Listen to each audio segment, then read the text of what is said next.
Hi, this is Darryl Bates from Excalibur Epoxy Artisans. And today we're taking a look at a very unique floor that we just finished up about a week ago. And in this particular circumstance, the owners are from the Valley and they have quite a wide range of what they like. And they wanted something different than just a standard metallic epoxy floor.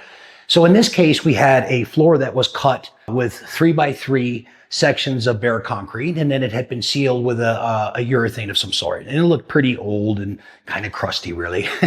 So we decided we were just going to completely redo this. We wanted something unique, something different than just your straight metallic epoxy floor. Although they're very beautiful, we wanted something very specific. And so I offered them an over and under weave, which, at first glance looks like the bands and the grid work is going over and under. So we started by grinding it completely, and then I had to fill all of the seams with crack mender from ETU. And by the way, all of these products are ETU products. So once we got to the point where I felt it was profiled right, it was coated correctly with an essential crack mender, then we went with 100% solids white as a base. 100% solids is a durable workhorse. It works for so many things, including chip floors and other different kinds of projects. So we went with that. We got it all coated nicely with 100% solids. The next day, I came in and sanded it. After that point, we went with a pearl, 100% solids. It's an LV. It's their metallic LV product from ETU. It is 100% solids, but it does have an extra additive in it that helps with the flow rate as well as the UV protection. With a white floor, of course, that's something to be concerned about if it has too much direct sunlight. So from there, we done the pearl floor, and I added some gunmetal and silver just to create some striations and some uniqueness to the floor. Once that was cured, we came back in again. So as you can see, this is a layered kind of floor. It's not your standard issue, so to speak. This is achieved in layers, if you will. So then after that point, we came back in. We sanded the entire floor again until I felt comfortable that it was profiled correctly.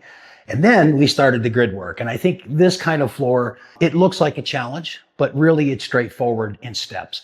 And really, I think a lot of installers could easily achieve this. The biggest thing is the patience and the grid work taping. That is key, like anything, whether it's auto body or custom woodworking, it's all about the prep and the steps.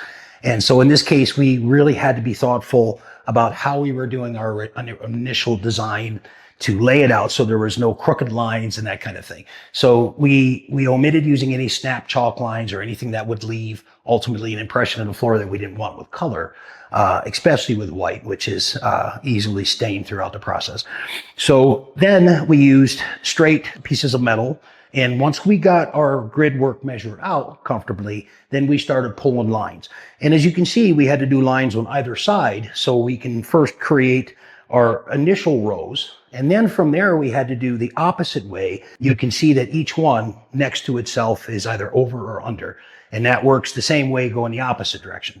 So we just devised a simple plan of leaving a piece of tape in place that once removed appears in the illusion as though it goes under rather than over, or over rather than under.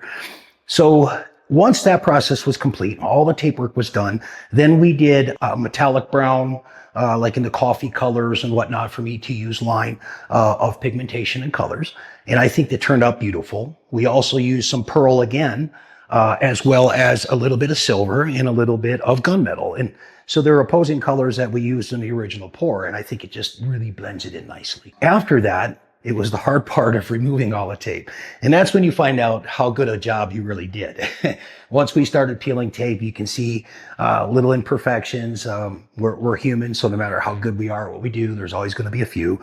But we corrected everything when we were done. And then once that was complete, we sanded it again thoroughly because it's that step-by-step process. Once all of the sanding was complete, we ultimately went over it with a solventated urethane from ETU, their 321 product. And it just really gives it a nice satin, wonderful look over top of epoxy. I think it's a wonderful end result.